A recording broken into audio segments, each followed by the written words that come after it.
कहानी डफी नाम के एक आदमी से शुरू होती है जो एक बार में गया था। वहां उन्होंने कुछ लोगों को ताश खेलते हुए देखा और उनके साथ खेलने का फैसला किया। हालांकि डफी के पास दांव लगाने के लिए पैसे नहीं थे, इसलिए उसने इसके बदले अपनी घड़ी दांव पर लगा दी। कुछ राउंड के बाद डफी ने उन सभी के खिलाफ जीत हासिल की। अपनी हार से क्रोधित होकर लोगों ने डफी पर हमला किया, लेकिन वह कोई शौकिया नहीं था। उसने तुरंत उन पर काबू पा लिया। इस बीच मैक्स, जो 2 दिन पहले ही जेल से रिहा हुआ था, की नज़र डफी पर पड़ी। बार छोड़ने के बाद डफी एक होटल में चला गया क्योंकि उसके पास घर नहीं था। डफी एक पूर्व समुद्री कमांडो था जिसने अफगानिस्तान में अपने कई साथियों को खो दिया था। केवल वह और उसका दोस्त बोएका ही जीवित बचे थे। अगली सुबह मैक्स डफी से मिलने उसके होटल गया। डफी को मैक्स से बात करने में कोई दिलचस्पी नहीं थी, लेकिन जब मैक्स ने उसे भोजन की पेशकश की तो डफी सुनने के लिए तैयार हो गया। वे एक रेस्तरां में गए जहां मैक्स ने डफी के कौशल की प्रशंसा की और सुझाव दिया कि वे एक साथ बहुत सारा पैसा कमा सकते हैं।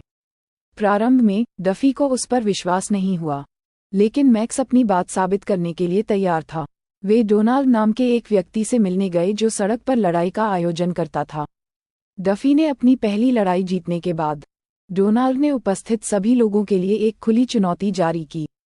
डफी को देखकर डोनाल्ड को पता चल गया कि मैक्स उसे लड़ाई के लिए वहां लाया है, लेकिन डफी ने इनकार कर दिया। जैसे ही लोगों ने उसका मजाक उड़ाना शुरू किया, डफी अंततः लड़ने के लिए सहमत हो गया और डोनाल्ड के लड़ाकू को आसानी से हरा दिया। तभी उन्हें पुलिस का सायरन सुनाई दिया, इसलिए उन्होंने डोनाल्ड से अपने पैसे ले लिए और जल्दी से चले गए। रास्ते में मैक्स ने डफी को अपना हिस्सा दिया और उसकी स्थिति के बारे में पूछा। डफी ने अपनी परेशानी बताई और यह सुनकर मैक्स ने उसे अपनी बहन राचेल के घर ले जाने का फैसला किया। जब वे पहुंचे तो रेचेल अपने प्रेमी को घर से बाहर निकाल रही थी और वे बहस कर रहे थे।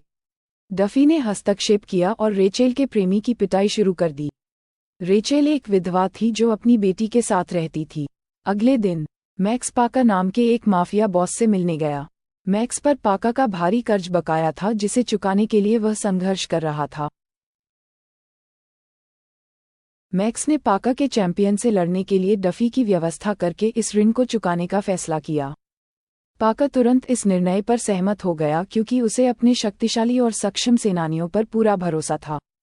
इस बीच जब रेचेल अपनी बेटी के साथ लौटी तो डफी पूरी लगन से घर की सफाई में लगी हुई थी। रेचेल डफी के दयालु भाव से स्पष्ट रूप से प्रसन्न और प्रभावित हुई।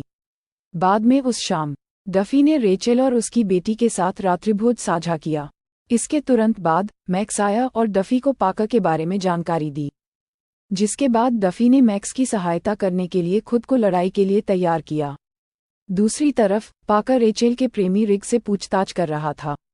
वास्तव में रिग पहले पाका के लिए काम कर रहा था और उससे बड़ी मात्रा में पैसे चुराने के बाद उसका गिरोह छोड़ने का इरादा था। इस पूछताछ के दौरान भ्रष्ट पुलिस अधिकारी लिंक्स भी आए और रिग से पूछताछ करने लगे। इस पूछताछ के दौरान लिंक्स को पता चला कि रिग ने चुराए गए सारे पैसे रेचेल की प्रेमिका के घर पर छिपा दिए थे। ये जानने पर लिंक्स ने बिना किसी हिचकिचाहट के तुरंत रिग को गोली मार दी। अगले दिन मैक्स और डफी उस मैदान में पहुंचे जहां पहले से ही महिलाओं की लड़ाई चल रही थी। कार्यक्रम स्थल पर भ्रष्ट अधिकारी लिंक्स भी मौजूद थे। प्रारंभिक लड़ाई समाप्त होने के बाद डफी की बारी थी। मैच शुरू होने से ठीक पहले डोनाल्ड ने सभी को चेतावनी दी कि वे डफी को कम न समझें। चेतावनी के बावजूद डफी अपने प्रतिद्वंद्वी को आसानी से हराने में कामयाब रहे। जैसे ही मैक्स और डफी जाने की तैयारी कर रहे थे, पाका ने उन्हें अपने शीर्ष व्यक्ति फोर्ड से द्वंद्व युद्ध करने की चुनौती दी। फोर्ड की ताकत को जानने और डफी का कर्ज माफ होने के कारण मैक्स शुरू में चुनौती स्वीकार करने में झिझक रहा था। पाका ने जोर देकर कहा कि यदि वे फोर्ड को हराने में कामयाब रहे तो वह उनका भुगतान 3 गुना कर देंगे। जवाब में डफी ने जवाबी पेशकश करते हुए फोर्ड का सामना करने के लिए 5 गुना पैसे की मांग की। चुनौती के लिए तैयार डफी ने फोर्ड को मैच में शामिल किया। प्रारंभ में फोर्ड के प्रभुत्व वाले डफी को अफगानिस्तान की लड़ाई की यादों से प्रेरणा मिली, जिसने उन्हें तेजी से स्थिति को अपने पक्ष में मोड़ने की अनुमति दी।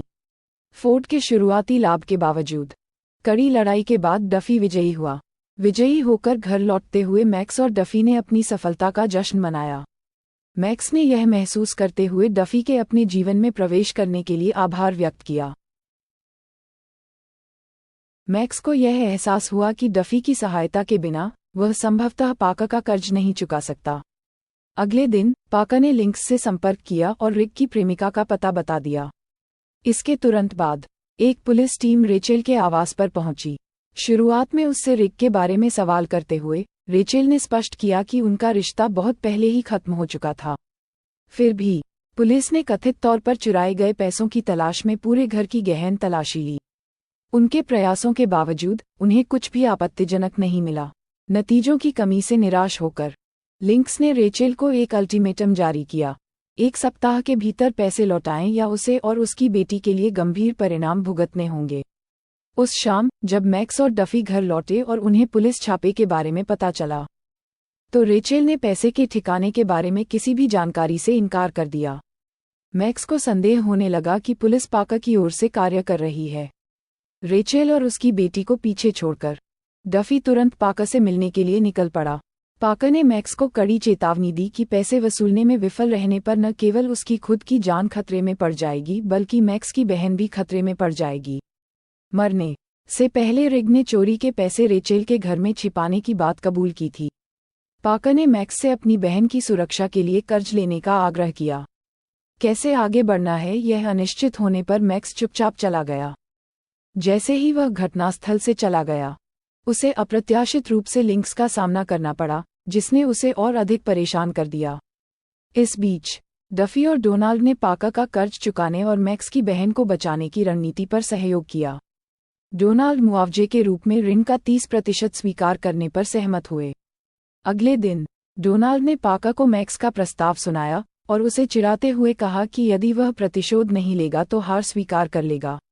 दबाव बढ़ने के साथ डफी ने रेचेल और उसकी बेटी को बचाने के लिए एक महत्वपूर्ण टकराव की तैयारी की। अपनी आपत्तियों के बावजूद मैक्स ने पाका का सामना करने और अपनी बहन की सुरक्षा सुनिश्चित करने का संकल्प लिया।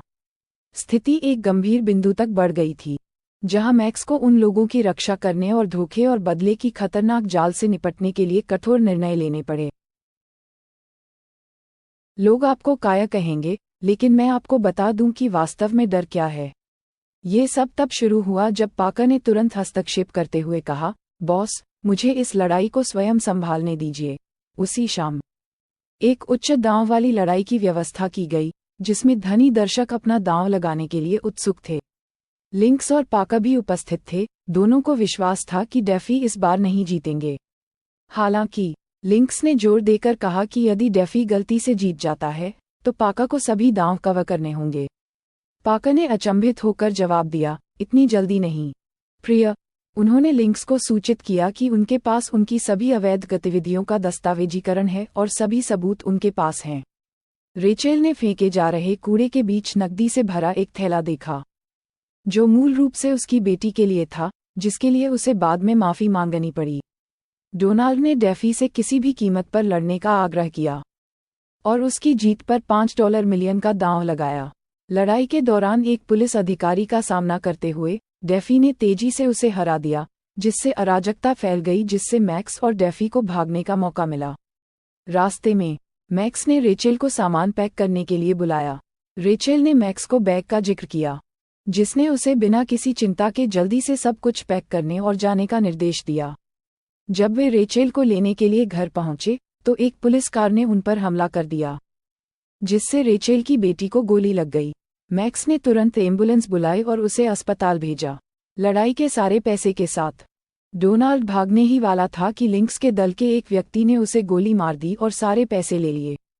कुछ ही समय बाद डेफी और मैक्स बोएका से मिले और सब कुछ समझाने के बाद डेफी ने हथियार मांगे। बोएका ने बताया कि सारे हथियार कार में थे और वह आकर लड़ना चाहता था। डेफी ने मना कर दिया, लेकिन बोएका के अफगानिस्तान में कई बार अपनी जान बचाने के इतिहास को देखते हुए डेफी उसके साथ जाने के लिए सहमत हो गया। आखिरकार तीनों पाका के कार्य पहुंचे, जहां उन्होंने उन्हें चेतावनी दी कि लिंक्स और उसका दल हमले के लिए जा रहे थे। उन्होंने सब कुछ समझाया। लिंक्स और उसके लोगों ने एक उग्र हमला किया। अराजकता के बीच लिंक्स ने पाका को गोली मार दी और मैक्स को बंधक बना लिया और डेफी से अपने हथियार छोड़ने की मांग की। चतुराई से मैक्स इसके बजाय लिंक्स को शूट करने में कामयाब रहा। उन्होंने अपने सभी शत्रुओं का सफाया कर दिया, लेकिन बोएका लड़ाई में मारा गया। अगली सुबह मैक्स अस्पताल में अपनी बहन से मिलने गया, जहां उसकी बेटी को होश आ गया और उसे घर भेज दिया गया। घर पर रेचेल को डैफी का एक पत्र मिला, जिसमें उनके आतिथ्य के लिए धन्यवाद दिया गया था और उन्हें पैसे का बुद्धिमानी से उपयोग करने की सलाह दी गई थी। पत्र से पता चला कि डैफी और रेचेल बहुत करीब आ गए थे। डैफी ने जल्द ही वापस लौटने और उससे शादी करने का वादा किया था।